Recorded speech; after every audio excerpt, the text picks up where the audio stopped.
जनताले कसलाई भोट दिन्छ, कसलाई समर्थन गर्छ, देशभक्तहरूलाई समर्थन गर्छ कि नकली देशभक्तलाई समर्थन गर्छ, हेरिहाल्नु नि त।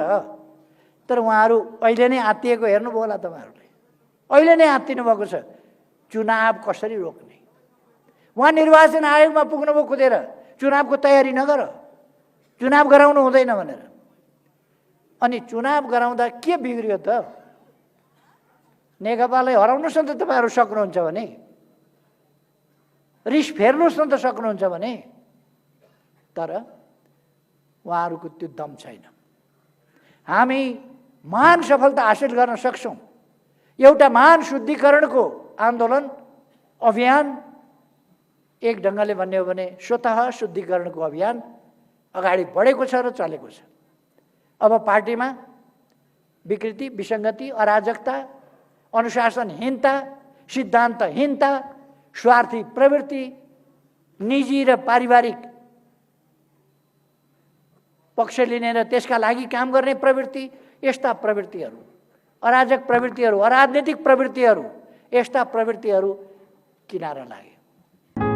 जङ्गलमा त न हिजो बस्नुभएको थियो न अब बस्नुहुन्छ। हिजो जङ्गल बस्नुभएको होइन, उहाँ दिल्ली, लखनऊ, नोएडामा हुनुहुन्थ्यो, हामीलाई थाहा छ। उहाँ जङ्गलमा बस्नुभएको होइन। जङ्गलमा त अरूलाई बसाउनु भयो, कार्यकर्ता बसाउनु भयो, लडाकुहरू बसाउनु भयो जङ्गलमा। आफूहरू त जेलवाला तेलले जुल्फी कोरेर दिल्ली बस्नु। एकजना साथी त अस्ति नागरिक समाजको अगुवा भएर जानुभएछ। मैले यसो हेरेँ चित्रमा निहालेर, यसो निहालेर अरू छन् कि छैन भनेर। अरू अझै गएका रहेछन्। प्रचण्ड माधवहरूको पनि बाटो त्यही हो, त्यो पनि नागरिक, अगुवा नागरिक भएर त्यहीँ पुग्छन्। पार्टी सार्टी सिद्धि 3 महिना लाग्छ, 3 महिना। 3 महिनामा नागरिक समाज यिनीहरू पनि हुन्छ। तर तपाईँ हामीले यिनलाई ठिक ढङ्गले चिन्नुपर्छ र यिनीहरूलाई वास्तवमा नागरिक समाजका सम्मानित व्यक्तित्व बनाएर राखिदिनुपर्छ।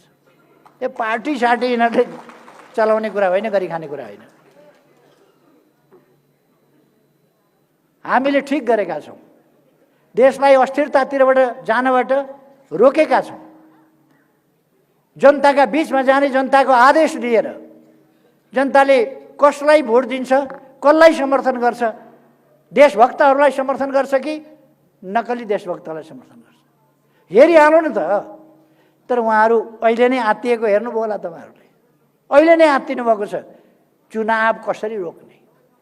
उहाँ निर्वाचन आयोगमा पुग्नुभयो कुदेर, चुनावको तयारी नगर, चुनाव गराउनु हुँदैन भनेर। अनि चुनाव गराउँदा के बिग्रियो त? नेकपालाई हराउनुहोस् न त तपाईँहरू सक्नुहुन्छ भने, रिस फेर्नुहोस् न त सक्नुहुन्छ भने। तर उहाँहरूको त्यो दम छैन।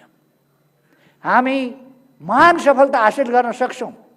एउटा महान शुद्धिकरणको आन्दोलन अभियान, एक ढङ्गले भन्ने हो भने स्वतः शुद्धिकरणको अभियान अगाडि बढेको छ र चलेको छ।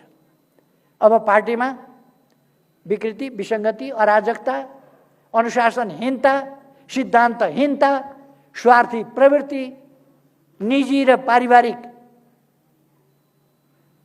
पक्ष लिने र त्यसका लागि काम गर्ने प्रवृत्ति, यस्ता प्रवृत्तिहरू, अराजक प्रवृत्तिहरू, अराजनीतिक प्रवृत्तिहरू, यस्ता प्रवृत्तिहरू किनारा लागे। यो एउटा महान शुद्धिकरणको कदम भयो। हामीले चाल्न पर्ने कदम उनीहरू आफूले चाले र पार्टी अब शुद्धिकरणको एउटा अभियानमा गएको छ। बिना शुद्धिकरण पार्टी उपयुक्त ढङ्गले, उपयुक्त विचारमा, उपयुक्त तरिकाले पार्टी नचलिकन हामी सफल हुन सक्दैनथ्यौँ। त्यसका निम्ति शुद्धिकरण आवश्यक थियो। शुद्धिकरण भएको छ। त्यसकारण निराश नहुन म साथीहरूलाई आग्रह गर्न चाहन्छु। अघि नै साथीहरूले राखिसक्नुभयो। 2078 साल वैशाख 17 गते शुक्रबार पहिलो चरणको निर्वाचन हुन्छ। खास गरी प्रदेश नम्बर 2 मा, 4 मा, 5 मा, 7 मा होला। दोस्रो चरणको 1 मा, 3 मा, 7 मा, 6 मा, 1 मा, 3 मा, कर्णाली प्रदेश अथवा 3 भनेको बागमती प्रदेश। यिनीहरूमा दोस्रो चरणमा होला। सामान्यतः अहिले चलिरहेको छलफल त्यस प्रकारको छ। यसका निम्ति साथीहरू वैशाखसम्म हामी अत्यन्त सजग हुनुपर्छ, अत्यन्त गतिशील हुनुपर्दछ। यी 3 महिनाहरू हाम्रा जीवन मरणका सङ्घर्ष हुन्, हाम्रो राष्ट्रलाई कता लाने भन्ने अवधिका सङ्घर्षका कुरा हुन्। अहिले कम आराम, कम निन्द्रा, बढी काम, बढी अभियान, हामीले त्यो लिएर जानुपर्छ।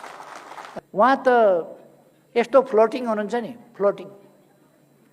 कहिले रोल्पाबाट लड्नुभयो, त्यसपछि सिराहा जानुभयो, त्यसपछि कीर्तिपुर कता जानुभयो, त्यसपछि कता, अब जाने ठाउँ कतै पनि छैन। अब जाने ठाउँ कतै रहेन। अब त्यो उहाँको खुसी हो। जङ्गलमा त न हिजो बस्नुभएको थियो न अब बस्नुहुन्छ। हिजो जङ्गल बस्नुभएको होइन, उहाँ दिल्ली, लखनऊ, नोएडामा हुनुहुन्थ्यो, हामीलाई थाहा छ। उहाँ जङ्गलमा बस्नुभएको होइन। जङ्गलमा त अरूलाई बसाउनु भयो, कार्यकर्ता बसाउनु भयो, लडाकुहरू बसाउनु भयो जङ्गलमा। आफूहरू त जेलवाला तेलले जुल्फी कोरेर दिल्ली बस्नु।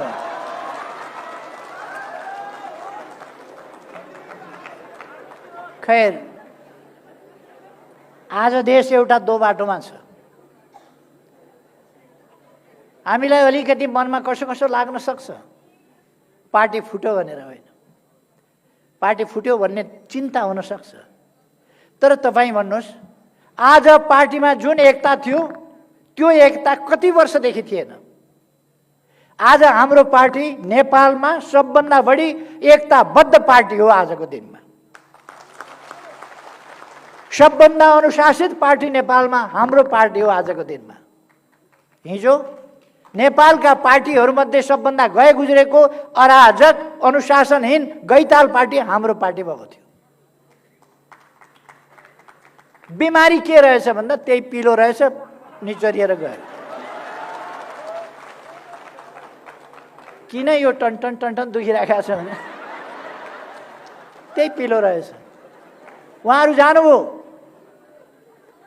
पार्टी एकताबद्ध छ, पार्टीमा उत्साह छ, पार्टीमा आत्मविश्वास छ, पार्टी गतिशील छ। जित्छु भन्ने आत्मविश्वासका साथ पार्टी अगाडि बढेको छ। हिजो यस्तै चाल हो भने जनताका बिचमा कसरी जाने, के मुख देखाउन जाने, के भन्न जाने भन्ने समस्या कार्यकर्तालाई परेको थियो। पार्टी पार्टी जस्तो थियो र, बैठक बैठक जस्ता थिए र, यसरी भेला गर्न सकिन्थ्यो। अघि नै उठेर उताड एउटा कराउँछ, उताड 10 वटा, उताड 5 वटा कराउँछ, च्याउ च्याउ र म्याउ म्याउ गरेर अनेक उत्पात मचिसक्थ्यो। अहिले पार्टी त्यस्तो छैन। पार्टी एक विचार, एक मन, एउटा उद्देश्य, एउटा ध्येय, एउटा धारणा, समृद्ध नेपाल, सुखी नेपालीको राष्ट्रिय आकांक्षा, त्यो पुरा गर्न सबै जुट्नुपर्छ, सबै लाग्नुपर्छ भन्ने। तपाईहरु यत्रो ठुलो काममा जाँदै हुनुहुन्छ, यत्रो रिस्की काममा जाँदै हुनुहुन्छ भने विधिवत रूपमा तपाईहरुले सरकारलाई जानकारी गराउने र सरकारबाट हुन सक्दो मद्दत गच्छे अनुसारको मद्दत सरकारले गर्छ त्यो कुरा सरकारलाई बताउने र अनि त्यसरी यो हाम्रो योजना छ, यसमा सरकारले कति सहयोग गर्न सक्छ, कस्तो सहयोग गर्न सक्छ भने हामी त्यसमा तयार हुन्छौँ, सरकार त्यसमा तयार हुन्छ। म आग्रह के गर्छु भने थाहा पाउँदा त सरकार कमसेकम एउटा सम्मानपूर्वक विदाई गर्न त गयो, त्यो सरकारले नगर्ने भने गर्छ। तपाईहरुको अपेक्षा अनुसार नहुन पनि सक्छ अलिक देशको अवस्थाको कारणले, तर यदि के भने जानकारी भयो भने सक्दो चाहिँ गर्छ होला, थोरै होला, केही पक्षमा होला, केही मात्रामा होला, अथवा तपाईहरुका कठिनाइहरुमा कहाँनेरि कमी छ त्यो पूरा गरिदिने, अरू कुरा भयो भने केही कमी छ भने त्यसलाई पूरा गरिदिने कुरा हुन सक्दछ। र यस्ता कुराहरुमा चाहिँ हाम्रो अलिकति हामी देशका लागि गर्दैछौँ, देशको शिर उच्चा राख्नका लागि गर्दैछौँ, देशको यो बहादुरहरूको देश हो, क्षमतावानहरूको देश हो, असाधारण व्यक्तिहरूको देश हो भन्ने कुरा हामी पुष्टि गर्न जाँदैछौँ देशकै तर्फबाट भने देशकै संयोजन एउटा त्यसमा चाहिँ राम्रो हुन्छ, वाञ्छनीय हुन्छ मेरो आग्रह। जातिहरूलाई त्यो छ। यो एक्सपेडिसनकै क्षेत्रमा असाधारण योगदान गर्नेहरूका लागि एक्सपेडिसनकै फिल्डमा हामीले यद्यपि राष्ट्रिय तहमा मान पदवी विभूषणहरू अलङ्कारहरू के राख्ने गरेका छौँ, तर यो एक्सपेडिसनकै क्षेत्रमा एक्सपेडिसनकै निम्ति अवार्ड त्यसको बन्दोबस्त छैन, अहिलेसम्म छैन। त्यसको हामी अब उपरान्त व्यवस्था गर्छौँ।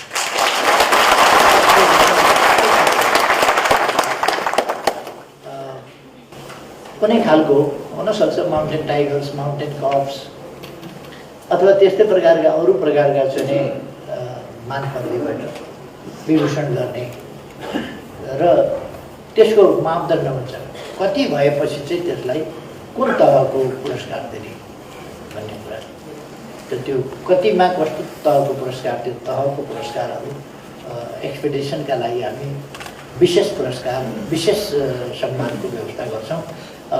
मान पदवीबाटै त्यसबाट परिचित